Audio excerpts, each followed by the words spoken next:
Hey comic book fans, my nerdy friends, and my geeky compadres, what's going on? Thought I'd come back and do another video for you. This is going to be kind of a quick lightning round review of all the books that I read while I was on vacation. So here we go.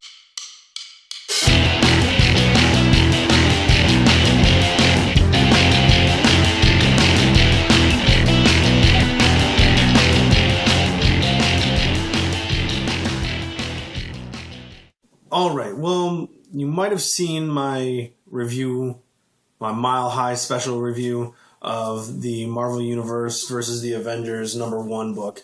I did pick up #2 before I left, and I read this while I was down there, and I still really like the book. I like the idea behind the book, even though it is kind of like Marvel Zombies as far as the premise kind of.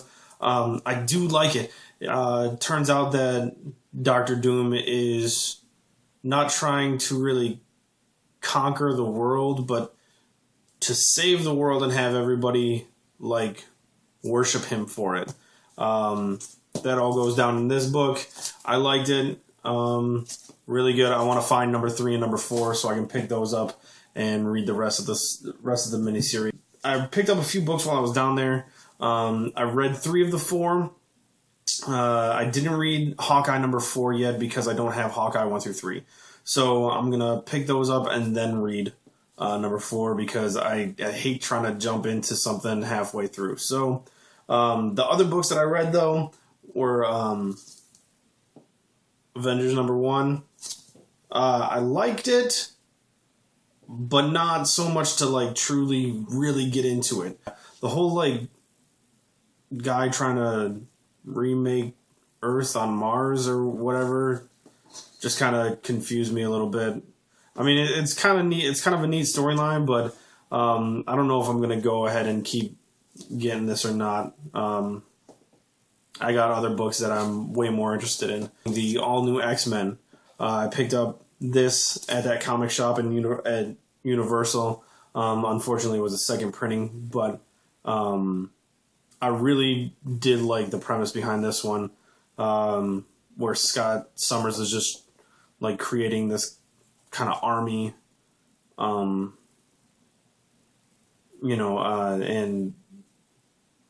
Beast going back in time and bringing all the characters from when they first joined the X-Men, or when they made the X-Men, back to talk to Cyclops, really. So I'm going to try and pick these up.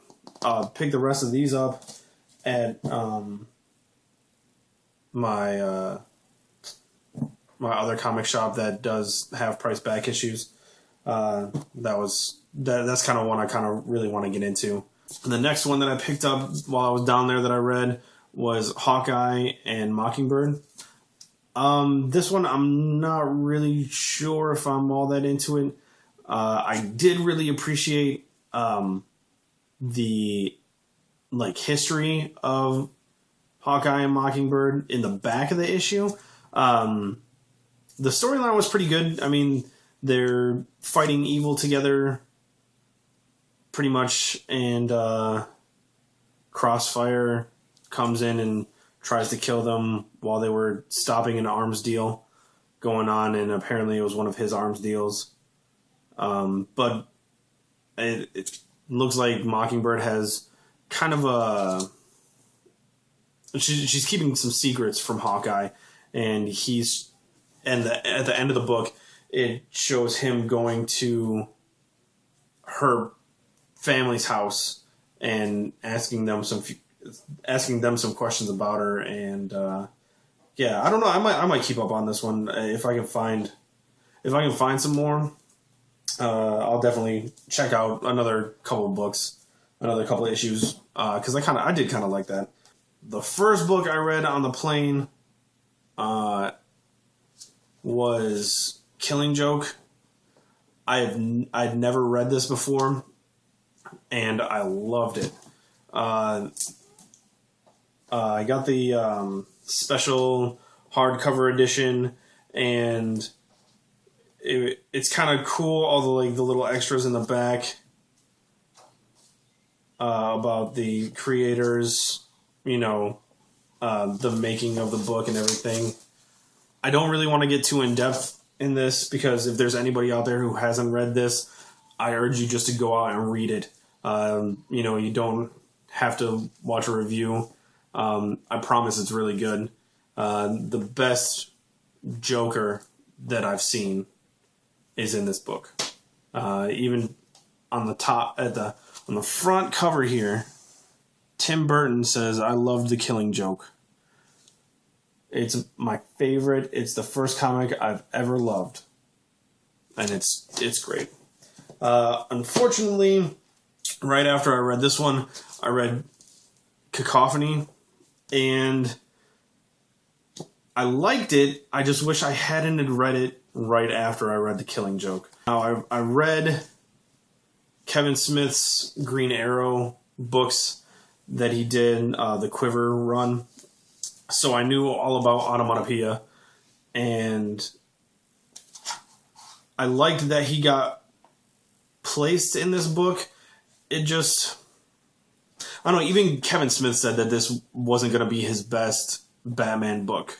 And that it's kind of, I don't remember the exact words he wrote in here, but he said that The Widening Gyre was going to be his best Batman book, and this was just kind of a test run as far as writing Batman. So I did like it. I loved Walt Flanagan's art in it. He's just really good, I think, in my opinion. He tried to draw Joker the same way as Joker was in The Killing Joke, with like the crazy hair and all that. And I did like it. The end was really, really good. I liked it. It just, reading it right after The Killing Joke just didn't, it wasn't as good to me.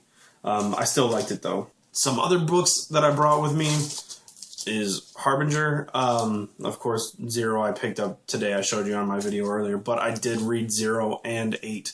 So I'm all the way through and up to date on the Harbinger series, and it is fantastic. I really like what Valiant's doing with this title. Every single issue that I read was just really good, really brought the story more together, and I just like the idea of it. I mean, it's kind of like Valiant's X-Men, kind of. Everybody has psionic powers. Well, not everybody. The characters in the book that it's based around have psionic powers, and there's kind of, everybody has separate different powers except for 3 people that were born with the psionic powers. Everybody else has to kind of get the switch in their brain turned on in order to do certain things. Like, there's a character who can talk to machines and get them to do things that she wants. There's a character who can just, kind of like the Human Torch, where she just turns into fire and can manipulate fire. And there's a girl that can fly. But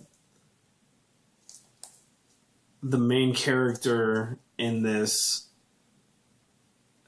was born with his psionic powers intact, and he's able to do a tremendous amount of things, like flipping the switch on in people's heads. And I forget what issue it was, but at a certain point in the issues, he started kind of building an army of his own psionic powered people, and the way the story is going, I really enjoy it. This is one of my favorite titles out right now. So, really cool. If you guys get a chance, I would suggest picking up Harbinger 1. The Zero story, the Zero issue, you wouldn't really quite get yet. It is kind of a background, but a background story to an event that happens inside the rest of the books. So if you want to get started on a good book, really, really good book, Harbinger 1, pick it up. It's great. I loved it. And I'll continue to read this title. Let's see. I did take with me the Punisher Nightmares series. I didn't read all 5. I read the first 3, and I just kind of got lost. I get the storyline. I get that what happened to the Punisher has happened almost exactly the same to this other guy. They call him Nightmare in the army, and they're kind of teaming up together. But there's a lot of like army military flashbacks and a lot of like post-traumatic stress kind of things that happen in the book. So I'm not really, I mean, I follow it. I just don't completely follow it. I'll be excited to get 4 and 5 read just so I can have it done. But it's kind of on the back burner for me because I'm just not all that psyched about it.